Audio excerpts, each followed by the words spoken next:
Chegamos, meu povo! Gazeta Esportiva tá on nesta quarta-feira com tempo frio aqui em São Paulo. E a dupla que tá comigo para me esquentar e esquentar você que tá em casa, essa dupla sensacional.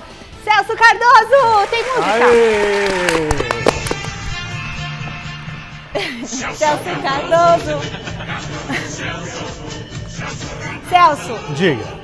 Hoje, uma música parecida com essa, aquela versão que eu te mostrei, tocou no rádio. Aí o meu filho falou o seguinte, aliás, eu te viu lá. Aí ele falou assim, essa não é a música do Celso? Eu falei, é outra versão. Essa versão, tá vendo só?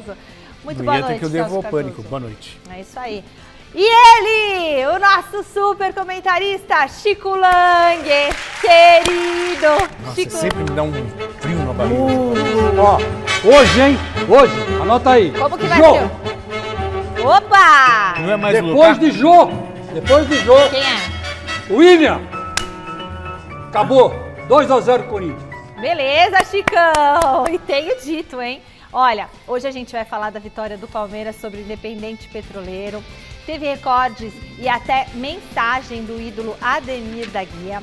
Já o Corinthians entra em campo daqui a pouquinho e a gente vai falar tudo do jogo. No São Paulo, o elenco passou por um susto lá no Chile. A gente conta pra vocês daqui a pouquinho, depois dessas dicas. Já voltamos. Desde ontem o debate envolvendo o Palmeiras é sobre a posição do atual time na história do clube. Você vai ver daqui a pouquinho que até o Ademir da Guia falou sobre isso. Lógico que a nossa enquete não pode, fugir desse tema. O atual Palmeiras pode ser considerado a terceira academia do clube? Sim ou não? Entre no site gazetesportiva.com e deixe seu voto lá. Então a primeira academia foi... Quando, Celso? Foi nos anos 60, foi com... Só não lembro se a primeira foi com Fipo Nunes e a segunda com o Brandão, certo? Não, com primeira com o Brandão, segunda com o Fipo Nunes, exato. E o Ademir da Guia era de qual? Era das duas. Das duas academias. Ele chegou garoto na primeira academia, depois ele já era um jogador consagrado na segunda academia, né? E assim, a academia, ela tinha esse nome justamente pelo futebol bem jogado, bonito... plasticamente, sabe, agradável. Eu, por exemplo, eu acho que se encaixaria melhor num perfil de academia, aquele Palmeiras de 96. Tudo bem, durou pouco. Do Luxemburgo. Sabe? Esse é um Palmeiras vencedor, esse é um Palmeiras que vai ficar para a história.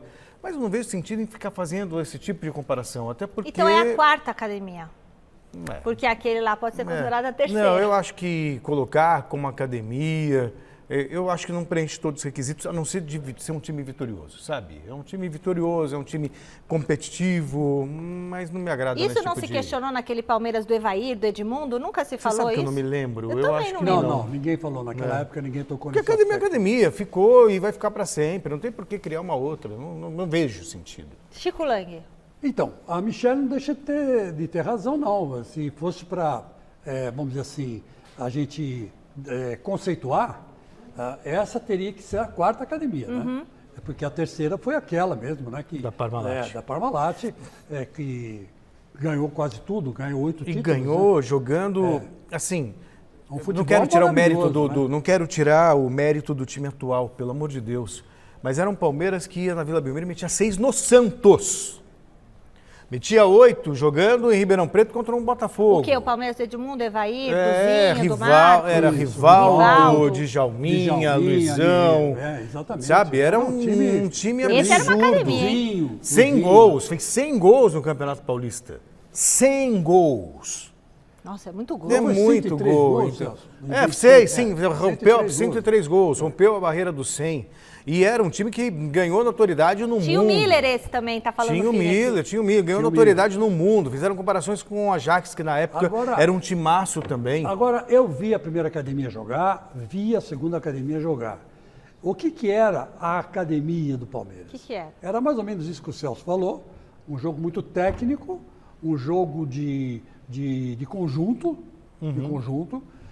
onde os astros, os craques apareciam pouco, jogavam para o time, mesmo o Ademir da Guia, né, que era o divino, não era à toa que era chamado de divino. Aquele 10 clássico, né? Tinha um estilo clássico demais, mas o que a academia fazia? A academia fazia 1-0 e acabava o jogo.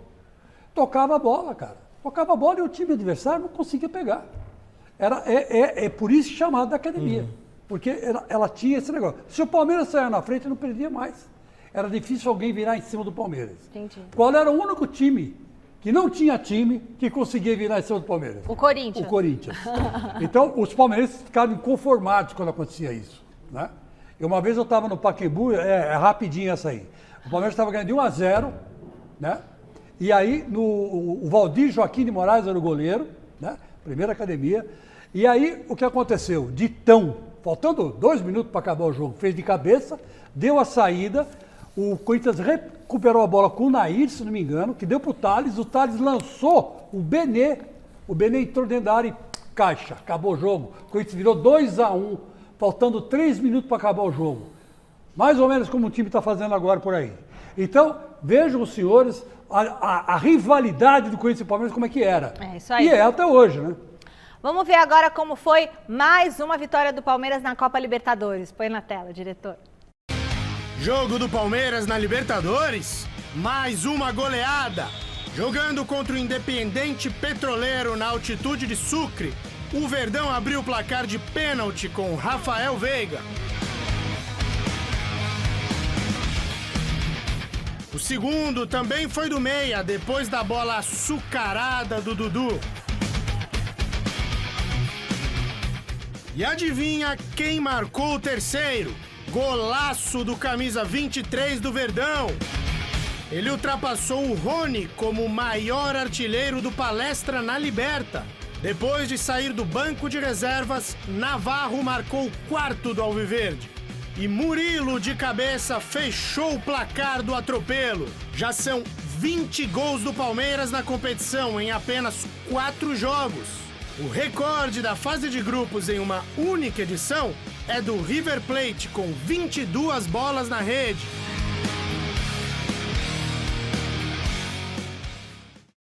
E o jogo? O que o Palmeiras está fazendo nessa Libertadores é algo fantástico. 20 gols. 20 gols em 4 jogos. É um absurdo. É um absurdo. Ah, mas os adversários são fracos. E são muito fracos. O Palmeiras pegou, acho, uma das chaves mais fracas. Mas e daí? Tá, o Always Red é fraco, desculpa, viu, Chico? Mas o Corinthians perdeu lá por 2-0.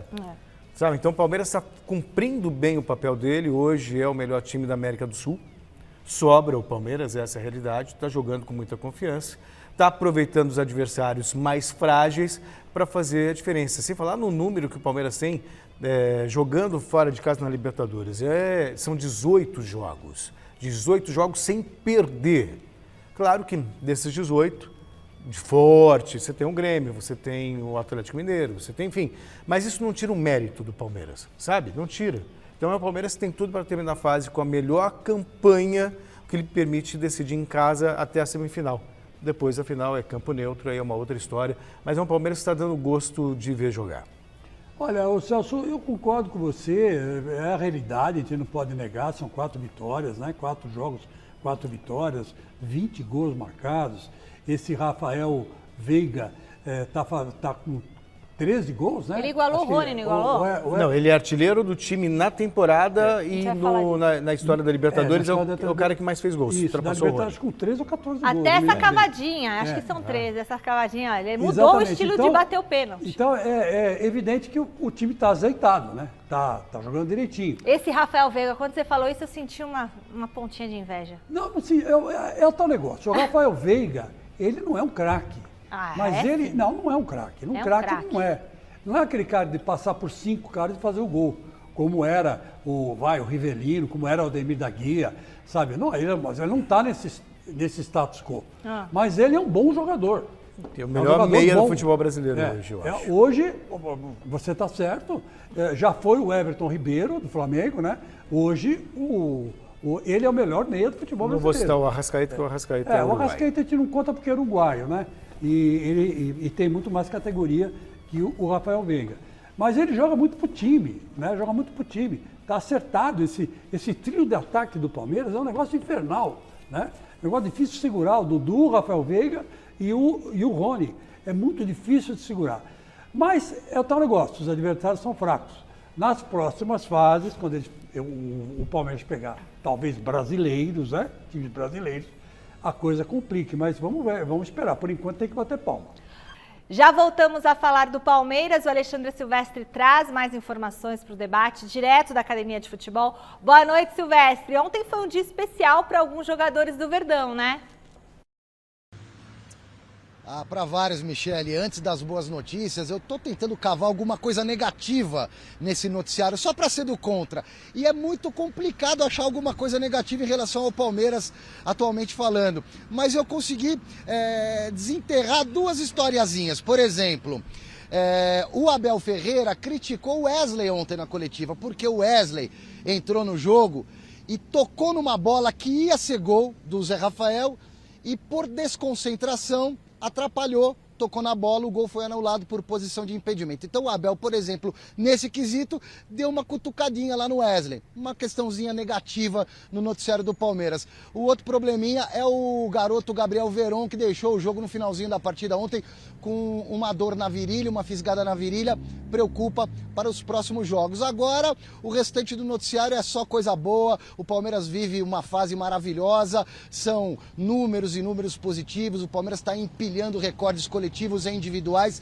Na questão individual, por exemplo, o Marcos Rocha, lateral direito, que não havia ainda estreado nesta Libertadores, estava sendo poupado pelo Abel, ontem jogou, foi para 201 jogos com a camisa do Palmeiras e tornou-se o primeiro jogador brasileiro da história a disputar 10 Libertadores de forma consecutiva. Uma penca de Libertadores com a camisa do Atlético Mineiro e outra penca agora com a camisa do Palmeiras. O Rafael Navarro, como disse o Calió na reportagem dos gols, o Navarro era reserva ontem, entrou, foi para a rede. 7º gol do Navarro, artilheiro isolado da Libertadores. E tem o Rafael Veiga, que está arrebentando com a boca do balão. Primeira vez marca o tal do hat-trick, que são os 3 gols num só jogo. O Rafael Veiga é o atual artilheiro do Palmeiras na temporada, vice-artilheiro da Libertadores, 1 a menos do que o Rafael Navarro, e entra para a história do Palmeiras como principal goleador de todos os tempos na competição, na Libertadores. Era o Rony, esse cara com 13, que tinha passado o Alex, que já parou de jogar bola. O Veiga, com os 3 de ontem, ultrapassa os colegas e agora se firma como principal goleador do Palmeiras em Libertadores, 14 gols. E mesmo assim, o Rafael Veiga não sobe no salto alto não, é um cara que tem o pé no chão, muito maduro, muito ponderado, não está empolgadinho com isso, não é que nem pai quando fala para o filho que tira boa nota. Não fez mais que a obrigação, moleque. Vamos ouvir aí o Veiga. Eu sou um cara que me cobro, nunca tinha feito um hat-trick, eu tinha essa vontade, esse desejo, mas é algo que acontece naturalmente, não é algo que eu vou entrar em campo pensando nisso, até porque para sair o 3º gol tem que sair o 1º e o 2º antes, e fico feliz, né? É sempre bom estar marcando gols, e como eu me cobro, independente da partida, do time, eu quero marcar e sempre que der fazer mais gol possível.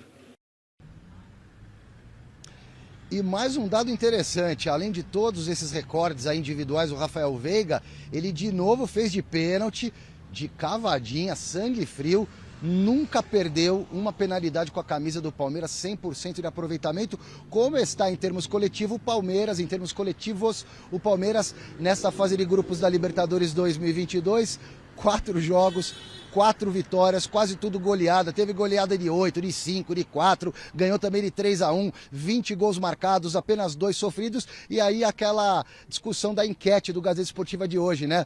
O Ademir da Guia, o Divino, deu esse moral aí pro atual time do Palmeiras, comandado pelo Abel Ferreira, estaria chegando a 3ª academia na postagem. Dudu e Ademir simbolizando a original academia de futebol e ao lado o Dudu Baixola com o Rafael Veiga simbolizando o atual time. Concordo plenamente com Celso e Chico. Para mim, se é pra gente brincar de 3ª academia, seria a dos anos 90 com Luxemburgo. 93, 94 e principalmente 96, o ataque dos 100 gols, campeão paulista. Então, esta nova academia agora com o Abel Ferreira, para mim seria a 4ª, sem comparar tipo de jogo, Michele, porque as anteriores jogavam mais bola, mas essa de agora tá jogando muito, muito bem, é muito competente e tá ganhando quase tudo. É isso que eu falei. Eu que falei que essa é a quarta. Silvestre, deu crédito pra mamãe. Então, tá certo, mamãe. Não é? Você que falou. A mamãe que falou. A patroa falou. É. A patroa falou e disse, tá certo. Não, eu falei, então essa é a quarta, porque tem aquela da Era Parmalat que foi sensacional. Foi sensacional. Quem viu um dos maiores times da história do futebol. Oséias. E você sabe Não, que Oséias é do outro? Você sabe que naquela Paulo época, Nunes é da outra? desse ataque dos 100 gols, o Celso, ele era narrador aqui, né? É. E eu era o chefe de reportagem. Então eu escalei ele para fazer Palmeiras e Guarani. E o Palmeiras invicto. E não é que o Celso narra a única derrota do Palmeiras do jogo do campeonato. Silvio. Foi 3-2. Não, acho que foi 1-0 o gol do Silvio. Não, o Silvio Monga fez ou foi o gol do goleiro aqui? Não, eu também fiz esse. Você fez também teve o gol do goleiro. Né? Mas esse foi o Silvio Monga, né? Quem veio do Fluminense, estava no Guarani, E o Guarani foi fez lá 1 a e fez 0 no 1 a 0 de Palmeiras. cabeça. Pé de gelo. Pé de gelo, secou o porco. Começou. Né? Naquela época não era porco, era Palmeiras, né? O Roger Guedes. Também, já Era porco era, também. era. O Roger Guedes está oscilando entre os titulares e os reservas com o Vitor Pereira no Corinthians, né? Você quer saber mais sobre a fase do atacante? Então presta atenção nessa reportagem.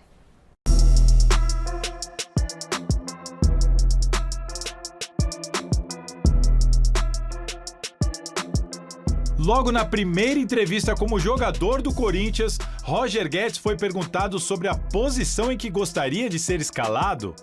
Me sinto muito bem nas duas posições. Lá na China mesmo eu estava jogando...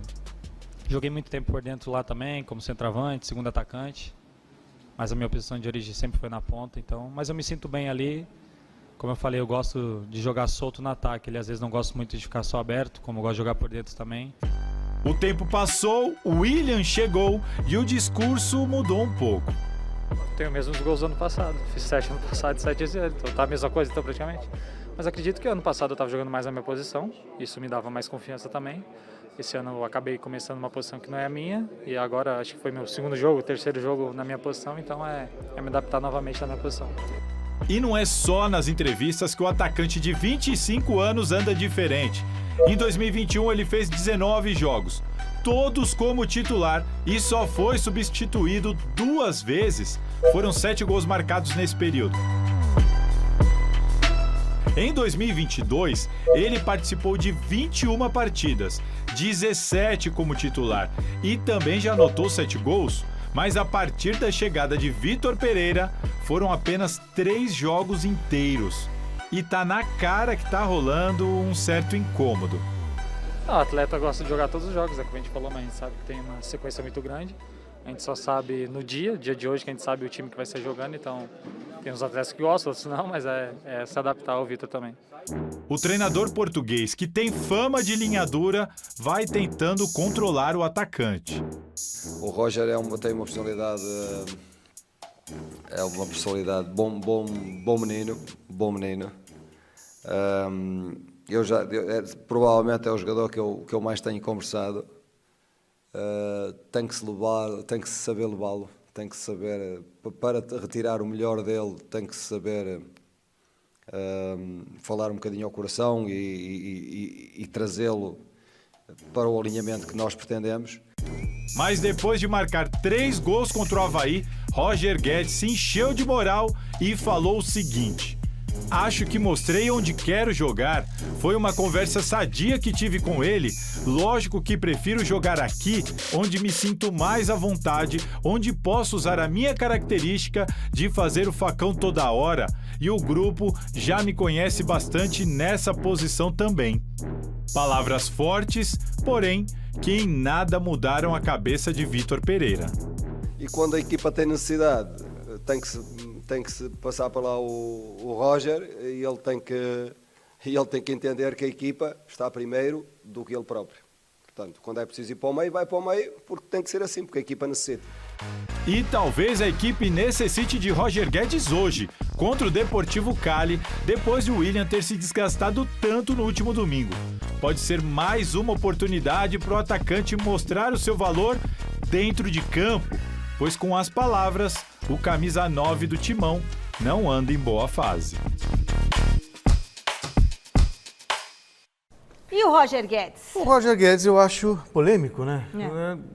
tipo de declaração que ele dá, tem muita gente que gosta, acha que o jogador tem personalidade, mas que não revela, muitas vezes, ser de grupo, sabe? Por exemplo, o Rafael Veiga, citado aqui, começou com o Luxemburgo jogando aberto pelo lado esquerdo. Ele chegou para o Luxemburgo e falou assim, olha, não me sinto confortável nessa posição. O Luxemburgo, na época, tinha o Lucas Lima, se falha a memória, como titular. Ele falou assim, então você sai do time. Tirou do time e acabou, ele aguardou a chance dele na posição que ele queria. Então o Roger Guedes tem que entender que a posição ele ganha no treino, não é falando. Não é falando. Na posição que ele quer jogar tem o William. Mas o William pode jogar pelo lado direito. Pode, mas no esquema do Vitor, ele prefere o William pelo lado esquerdo para cortar por dentro. E o William, ele é muito mais efetivo no 1 contra 1 do que tem sido o Roger Guedes. Então, para o time, tem sido de mais valia o William jogando pelo lado esquerdo do que o Roger Guedes. Então, não contribui, só tumultua esse tipo de declaração do Roger Guedes. Olha, eu vou dizer uma coisa para vocês. Se eu fosse técnico do Corinthians, que não é o Vitor Pereira, eu adoraria jogador que reclamasse que está na reserva. É mesmo? Por quê? Porque o cara está com vontade de jogar. É isso aí. Então, eu tenho conversado, eu converso muito com o Miller e com o Paulo Sérgio, né? E a gente aprende muito com eles, né? Porque além de vê-los jogar, a gente percebe que eles ficavam muito bronqueados quando iam para o banco. E reclamavam, faziam cara feia, no treino davam sangue para voltar a ser titular. Porque estão pensando mais neles ou no grupo? Então, mas aí que tá, nenhum jogador, o Paulo Sérgio, você não pode dizer que não era de grupo, você não pode dizer que o Miller não era de grupo, pelo contrário. O Miller revolucionou o Palmeiras, saiu do ponta de lança para jogar no meio campo. Então. Porque o Vanderlei Luxemburgo pediu e ele aceitou. O Paulo Sérgio, no Bayern de Munique, era um demônio pela esquerda. Então, mas quando ele não jogava, ele reclamava. E eu acho que o jogador tem que reclamar mesmo, porque isso aí mostra o quê? Vontade. Mas aí o outro jogador que está lá no time não fica chateado? Ele reclame também, ué. Qual é o problema? Aí você tem um inferno no grupo. Aí vai todo mundo. É o seguinte, se eu estou com algum problema, o que eu faço? Eu falo com você. Mas aí você não vai a público falar. A gente tem essa experiência aqui dentro, olha, amiga. Então, eu não estou gostando. Mas outra coisa você dá entrevista e fala assim, já falei aqui pra vocês, já falei com ele. Não é aqui pra vocês que tem que falar. Pra gente pergunta, o cara, ok, mas eu acho que esse tipo de comportamento mas faz parte mas tumultua. Faz parte da personalidade dele. Então tem jogador que fala mesmo. O Miller, por exemplo, o Miller derrubou o Pepe. Porque ele disse, o Pepe falou assim, você chegou atrasado e não vai jogar. Ele falou, eu vou jogar. E entrou em campo, ele pode confirmar essa história para você. E o Pepe acabou caindo e ele ficou no São Paulo. Então eu acho que jogador de personalidade é importantíssimo para o time de futebol. Porque na hora do vamos ver, é ele que resolve. É hora de falar mais sobre o time paulista que entra em campo hoje. Chega mais Thiago Salazar passando frio, né, Salazar? Mostra pra gente como que a situação tá aí no Coringão.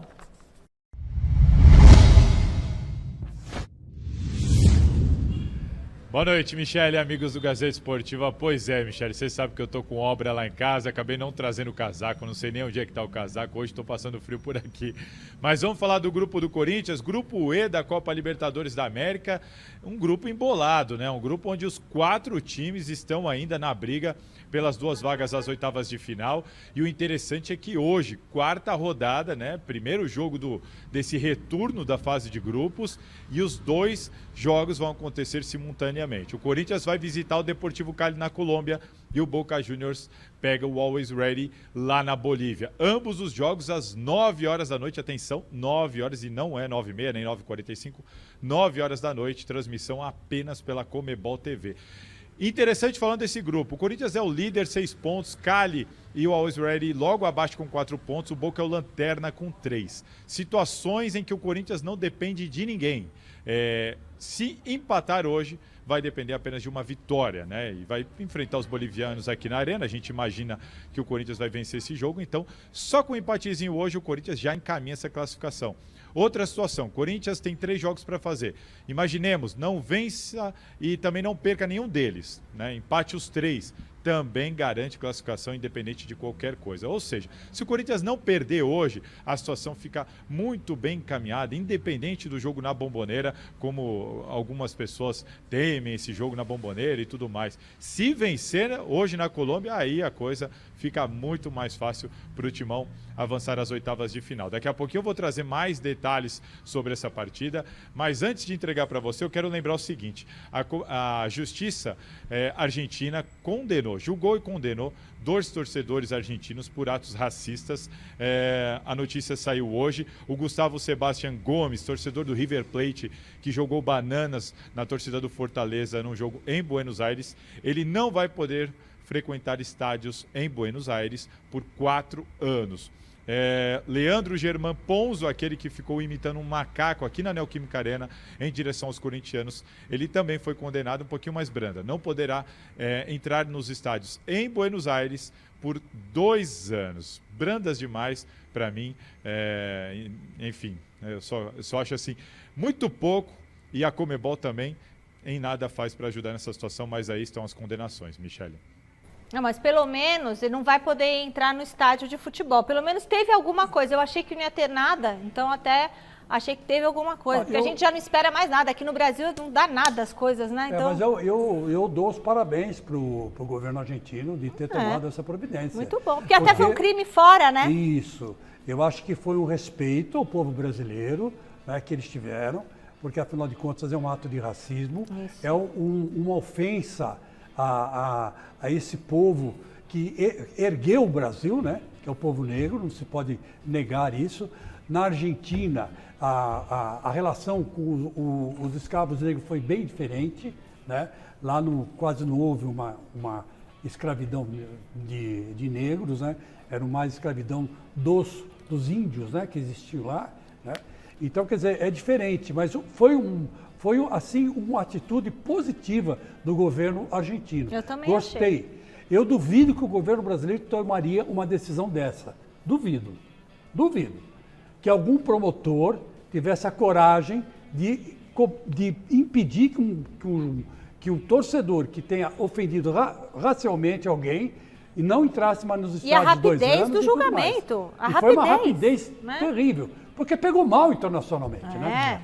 Pegou mal. Essa imagem girou a Europa toda, né? E ficou muito chato. A gente achou que ia sair impune, né? Porque eles pagaram ali, o consulado pagou, mas chegou lá e teve não passou em branco, e né? Com certeza o consulado daqui deve ter levado uma bronca.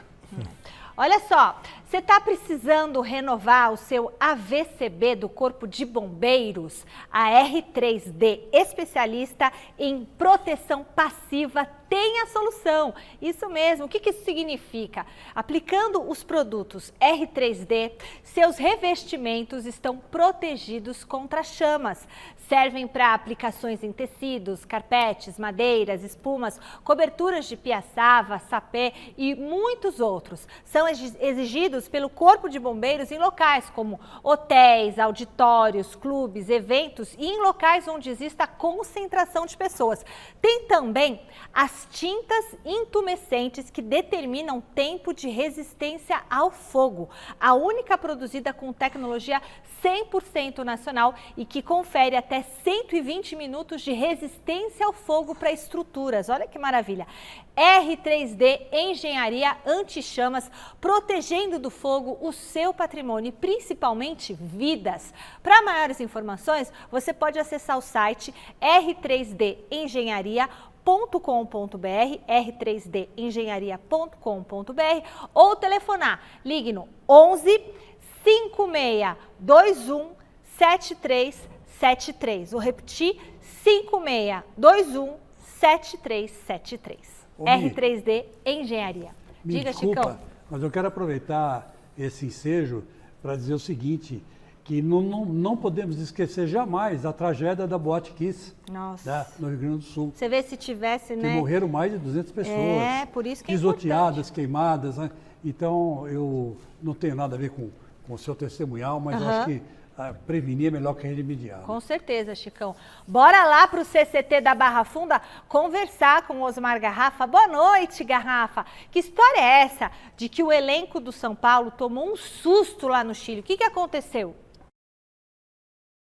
Boa noite, Michele. Boa noite, Celso, Chico. Rapaziada acompanhando aqui o nosso Gazeta Esportiva, toda a galera ligada.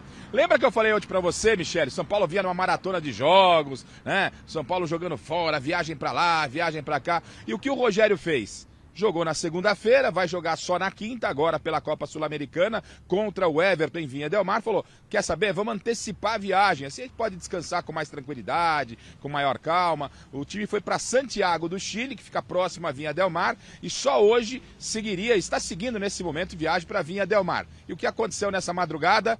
Pequenos terremotos lá na capital chilena, e um terremoto de uma intensidade moderada que alcançou 5,3 na escala Richter, chegou a incomodar os jogadores do São Paulo. Jogadores, comissão técnica, muitos lá no hotel, sentiram as camas balançando, né? Tivemos vários abalos, alguns de menores intensidades durante a madrugada, e porém, na hora do almoço, logo pela manhã, um pouquinho antes do almoço ali, teve um abalo um pouco mais forte que acordou todo mundo, a cama sacudiu, jogadores acabaram ali se assustando, mas isso não é muito comum para nós brasileiros, mas para alguns países aqui da América Central, América do Sul também, isso acaba acontecendo. Então tudo bem, não aconteceu nada de grave, mas não é comum, né, Michele? A gente não gosta de ser acordado, às vezes, pela mãe, pela esposa, pelo marido, mas ser acordado por um terremoto não é muito comum. E a maioria dos jogadores do São Paulo hoje acordaram dessa forma. Independentemente disso, tudo legal com a rapaziada. Agora à tarde, o Rogério Ceni comandou um treinamento e o time está seguindo viagem neste momento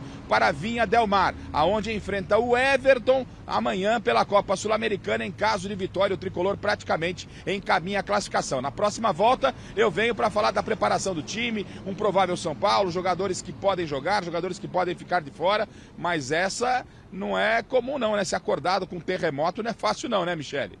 Nossa, e assim, não é um pesadelo, né? Porque essa noite eu tive um pesadelo que eu tava dirigindo, voltando para casa, e vinha uma onda gigante no meio da Radial Leste e passava em cima de todos os carros. Imagina, não tem nem mar aqui, mas sabe, imagina de onde que veio. Imagina assim, até o teto aqui, uma super onda de água. E foi um sonho, eu acordei desesperada, gente. Você tem Vocês sonhos não têm estranhos, noção. né? Você sonha com aliens, com Eu sonho. invasão. Você já sonhou? Não. Ah, eu sonho, eu tenho cada sonho estranho. E agora o deles foi real, né? Acordar com um terremoto deve ser Eu estava assustador. no Japão, cobrindo a Copa de 2002. Você também não pegou um terremoto? Eu estava andando nas ruas de Tóquio e, de repente, dá uma sensação tão estranha, porque você perde, a referência de você próprio. Começa a tremer o chão. Ai, né? que medo. E você, então, você não sabe se você deita no chão, se você se segura em alguém. O que faz, hein? Senta. Fica longe do prédio. O que eu fiz? Quando eu vi, eu fiz o que os japoneses fizeram. Sentaram no chão e agarrar na perna. Foi o que eu fiz. Eles fazem isso quando começa um terremoto lá. E lembra que eu estava no meio da rua, né? Eu fui para o meio da rua, estava na calçada, fui para o meio da rua. Porque vai que o prédio cai. E fechei a perna. Ficou assim, ó. Não, lá os prédios são programados para não cair. Né? A estrutura, é uma né? tecnologia impressionante o que acontece lá em Tóquio. Edifícios de 40 andares. O Japão, eu já falei isso para você, é um país que está há 50 anos na frente de qualquer país do mundo. É uma civilização que alcançou um estágio diferente na face da Terra. Se você acordar no Japão de repente, você vai pensar que você está em outro planeta. Porque lá é tudo muito diferente, muito organizado, muito legal. A sociedade trabalha em prol do povo mesmo, né? Da sociedade. Mas também depois de 2 bombas atômicas, os caras tinham que se refazer direitinho e se refizeram, viu? Olha, pausa no futebol paulista para falar de um assunto que surpreendeu todo mundo hoje, hein? O Fábio Carille não é mais técnico do Atlético Paranaense. Olha lá, treinador ficou, sabe quantos dias, Chicão? Não. 21 dias no cargo. Ele foi demitido depois da derrota por 5-0 para o Strongest ontem pela Libertadores, para os Fortões. Pelas redes sociais, o Carille lamentou a saída com pouco tempo de trabalho, né? Ele ainda agradeceu ao Atlético pela torcida, pela oportunidade e já tem técnico novo, não tem? Felipão é o novo técnico, vai assumir o lugar do Carille. O que você acha, Celso Cardoso, dessa dança das cadeiras? Eu fico espantado. Como é que um clube que se... Primeiro, a gente está com a imagem do Felipão, mas eu vou começar pela demissão do Carille. Eu fico abismado como um clube que se diz organizado como o Atlético, que até pouco tempo atrás tinha planos de conquistar o mundo em 5 anos, de vencer a Libertadores, ser campeão mundial, um clube que se propôs a não ficar devendo nada, ter uma gestão correta, segura. Como é que um treinador é demitido com 21 dias de trabalho? Aí você vai perguntar, o Fábio Carille não deu certo? É óbvio que não tem como você responder isso. Porque em 21 dias é impossível você fazer qualquer coisa, sabe, que você possa avaliar. Então, não foi o Carille que não deu certo, é a diretoria que está trabalhando mal. Como é que você contrata um cara que você tem a convicção de que ele possa resolver o seu problema? Você contrata no impulso? Triste, muito triste. Felipão vai dar certo no Atlético, Chicão? Olha, eu torço para que dê, porque eu gosto muito do Felipão, assim como treinador. Aprendi a gostar do Felipão em 2002, né, como pessoa e como treinador. Ele conseguiu administrar bem o grupo daquela época, né? Então eu acho que ele vai para o lugar certo. Agora, eu tenho um parecer comigo rapidinho. Enquanto o Petralha estiver lá, gente, esquece. O Petralha, aqui na reunião de segunda-feira, em que os clubes lançaram uma liga, levou uma entortada da Leila quando ele foi discutir gestão com ela. O cara vai discutir gestão com a Leila Pereira, pô, que é dona de 2 instituições de super bem-sucedidas do país. Quer dizer, quem ele pensa que ele é? Então é ele que manda lá. Ele perdeu a paciência e mandou embora o Carille. Bom, uma notícia rápida agora para vocês. A CBF anunciou hoje os próximos 3 amistosos do Brasil, hein? A seleção do Tite enfrentará a Coreia do Sul, dia 2 de junho, em Seul. 4 dias depois, pega o Japão, em Tóquio. E no dia 11 de junho, ó, pertinho do aniversário do Chico Lang, não é, Chicão? É, o dia 8. O seu é dia 8. Fecha a sequência diante da Argentina em Melbourne. De novo, Argentina? Toda hora a gente pega a Argentina. É que tá complicado de conseguir amistosos com seleções europeias. Não, mas tinha que ser seleção europeia para treinar. Mas as seleções europeias não querem pegar o Brasil. Ou uma africana, uma vez que o Brasil também tem possível duelo com a africana. Eles têm medo do Brasil, sabe? Mas tinha que dar tem medo do Brasil. Então eles não querem, todas as seleções da Europa hoje são favoritas. E por que não joga com uma da África também? Então, também poderia jogar, né? Mas aí já porque tem Camarões e pode cruzar com Gana depois. Exatamente. Na Ásia, o Brasil faz um sucesso imenso, né? Foi pentacampeão lá. Então eu queria aproveitar o mercado também. Chicão. Uma coisinha, o Real Madrid acabou de se classificar para a final, né? Da Champions League, ganhou por 3-1 do Chelsea na prorrogação. Chelsea não, Manchester City. Desculpa, do Manchester City. Estava com o Chelsea na cabeça. Resultado, graças à base do Santos, 2 gols de Rodrigo, né? O Vinícius lá estava impossível jogando pela esquerda, né? E graças ao Flamengo também, né? Que tem jogadores lá. E o São Paulo com o nosso querido Militão. O Militão, né? Casemiro também. Que conseguiram levar para a final o Real Madrid, gente. Eu ganhei. Eu não aposto. Dessa vez eu apostei e ganhei. Voltamos para a Academia de Futebol para completar as informações do Palmeiras. Silvestre, o Abel falou sobre a sequência de jogos do Verdão? Falou sim, Michele, depois de mais uma vitória do Palmeiras, o Abel de novo citou calendário, falou de rodízio, é o plano do Abel Ferreira. Vamos de imediato para o português, depois eu mostro para vocês a sequência de jogos com volta ao Allianz Parque, depois de um bom período aí afastado da Arena Palestrina. Diga, Abel. É uma equipa muito séria, muito competente. Eu já disse que não vamos ganhar sempre e temos de estar preparados para perder. Eu sei que nem vocês estão preparados para que o Palmeiras perca, a exigência é cada vez mais e maior, mas estes são os mesmos jogadores que o ano passado ninguém dava como favorito, e este ano já o Palmeiras é o maior favorito. Nós somos os mesmos jogadores, o mesmo treinador, nada mudou. O que nós vamos continuar a fazer é o nosso caminho, é preparar o próximo jogo, é perceber quais são os jogadores que nos podem ajudar, é quando temos que tirar uns jogadores em detrimento do outro e fazer aquilo que eu disse desde que cheguei ao Brasil, que é fazer gestão de energia para jogar na máxima força. É isso que vamos fazer e é isso que nós temos feito e é isso que o calendário brasileiro nos obriga a fazer gestão para jogar na máxima força. Entendo que os velhos do Restelo não percebam isso, não é? Porque dizem que o rodízio é na picanha, não é? Para comer picanha no churrasco, mas a jogar desta maneira não há outra forma a não ser fazer mesmo essa mescla entre a gestão de energia para jogar na máxima força. Não há outra forma. Rodízio não é só comer picanha no churrasco, tá cara a picanha, né, Bel? Mas pra você não é problema. Bom, Michele, segue o rodízio. O Palmeiras deu folga nessa gestão de energia, hoje folga pra rapaziada, tem treino amanhã. O Palmeiras nas próximas 4 partidas vai jogar 3 em casa, voltando depois de shows musicais a usar o Allianz Parque pro futebol. Então domingo já é a volta para casa, contra o Fluminense, 4 da tarde, Campeonato Brasileiro. No meio da outra semana, o Palmeiras vai decidir a vaga para as oitavas da Copa do Brasil, no norte do Paraná, em Londrina, no Estádio do Café, contra a Juazeirense. E aí mais 2 jogos no Allianz Parque.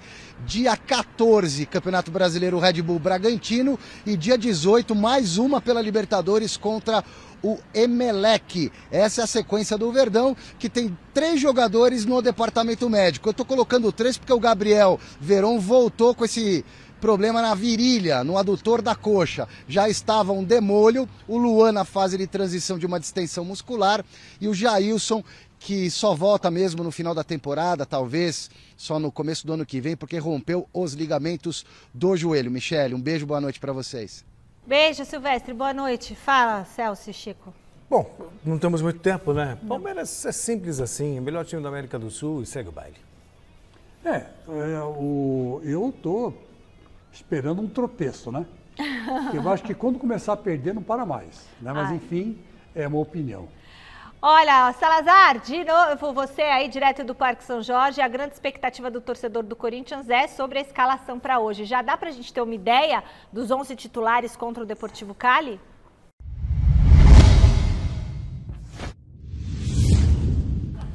Dá para ter uma ideia sim, Michele. A gente tem algumas dúvidas, como o Roger Guedes disse na nossa matéria, né? O Vitor decide isso no dia do jogo, fala para os jogadores no dia do jogo, então fica mais difícil a gente decifrar, né? Descobrir a escalação. Mas vamos colocar na tela de cara a escalação que deve entrar em campo do Corinthians hoje contra o Deportivo Cali. O Corinthians deve começar com Cássio no gol, Fagner, Gil ou João Vitor, acho que vai o Gil, Raul Gustavo, Lucas Piton, Duqueiroz, Maicon e Renato Augusto. Lá na frente, mais algumas dúvidas. O William ou o Roger Guedes, acho que vai o Roger por causa do desgaste do William. Do outro lado, o Watson ou o Mantuan, e na frente o Jô. Eu acho difícil o Roger Guedes entrar junto com o William por causa do que a gente viu agora no último domingo. Lembrando que o Vitor Pereira vai estar à beira do campo comandando o time do Corinthians, havia essa expectativa, a gente tem comentado aqui no Gazeta Esportiva. Enfim, o Corinthians decidiu levar o Vitor Pereira, fretou um avião, ele chegou por lá mais ou menos 3h30 da tarde, horário local, vai comandar o time agora liberado desse protocolo da Covid e da Comebol. Paulinho é o desfalque por causa da lesão no joelho e o João Vitor é o único jogador pendurado do Corinthians nessa partida. Sobre o Deportivo Cali, atenção, eles são o antepenúltimo colocado do campeonato local. Aí você pensa, má fase. Má fase, mas em compensação, foco total na Libertadores. No último final de semana, o Cali inclusive poupou seus jogadores, ficou só com 3 titulares. Tudo para focar 100% nessa partida de hoje contra o Corinthians. Ou seja, teremos jogão hoje, Michele. Boa, Salazar! Jogão hoje, você compra um agasalho aí na loja, né? Na lojinha. O Cali, ele poupou, porque ele já está eliminado no Campeonato Colombiano. É penúltimo colocado. A campanha é muito ruim. Então, acho que eles vão com vontade para Libertadores e tudo mais. Ainda assim, eu acredito que o Corinthians é melhor. E tem condições de voltar de lá com uma vitória. O empate já não é um mau resultado. O problema para o Corinthians é perder. Se o Corinthians perde lá, vai pressionado contra o Boca. Então tem que fazer a lição de casa. Ganhando já é difícil também. Tem que jogar bem. Não, o Celso está coberto, tem razão. É aquilo que o Salazar falou, 3 empates classificam o Corinthians. O Corinthians, bom, se fizer 4 pontos, melhor. Se fizer 3 pontos, também classifica. Eu acho que se ganhar hoje do Deportivo Cali, acabou a Libertadores, o Corinthians já é um dos classificados do grupo. Eu acho que até que matematicamente, né? Depende do que vai acontecer com o Always Red e Boca Juniors. E Boca Juniors. Mas vamos supor que o Boca ganhe. Vai ficar Corinthians e Boca. presumo eu, né? Mas enfim, sei lá, os argentinos hoje estão contando com uma vitória do Corinthians sobre o Cali. Eu sei porque tem colega lá de imprensa da Argentina, a gente conversa, e a expectativa do povo argentino é essa, vão torcer para o Corinthians, são Corinthians desde criancinha. Porque o Boca pega o Cali em casa. Porque aí o Corinthians pega, né? O Boca pega o Cali, né? Em casa. E vai pegar em casa e aí vai estraçalhar. Então eu acho que nesse grupo classifica o Corinthians ou o Boca, não sei em que posição, o primeiro ou o segundo. Mas dá Corinthians hoje, hein? Agora... Fiel, vamos confiar no Corinthians, vamos confiar. Deixa esse negócio pra lá. Agora tem que confiar, tem que apoiar. O português vai embora só no final do ano, se for. Né? Não é desse ano, é do outro ano, não é? Não, até o final do ano tem uma... Ah, tá. Tem uma cláusula de Então agora fica com o português. Vai. Ó, após vencer o Santos no Morumbi, o São Paulo volta a jogar fora de casa. Acompanha o retrospecto recente do Tricolor como visitante. Na última segunda-feira, o estádio do Morumbi estava lotado. Mais de 30 mil torcedores estiveram lá para ver o Tricolor. O torcedor estava com saudades de ver o time jogando em casa. Afinal, nos últimos jogos, o São Paulo tem entrado em campo muito mais como visitante do que como mandante. E a escrita continua. As duas próximas partidas do Tricolor serão longe do Morumbi. Nessa quinta-feira, enfrenta o Everton em Vinha Del Mar pela Copa Sul-Americana. E no domingo, vai ao Nordeste, Ceará, pegar o Fortaleza pelo Campeonato Brasileiro. Antes do clássico contra o Santos, foram 4 partidas fora. E o desempenho da equipe foi regular. Uma vitória contra o Jorge Wilstermann por 3-1 pela Copa Sul-Americana. Uma derrota para o Flamengo também por 3-1, dessa vez pelo Brasileirão. E 2 empates. 1-1 com o Bragantino em Bragança Paulista pelo Brasileiro e 2-2 com o Juventude em Caxias pela Copa do Brasil. Nessa quinta-feira, em caso de vitória contra o Everton no Chile, muito mais do que melhorar seu desempenho fora de casa, o São Paulo praticamente garante vaga à próxima fase da Copa Sul-Americana. Boa sorte, Tricolor!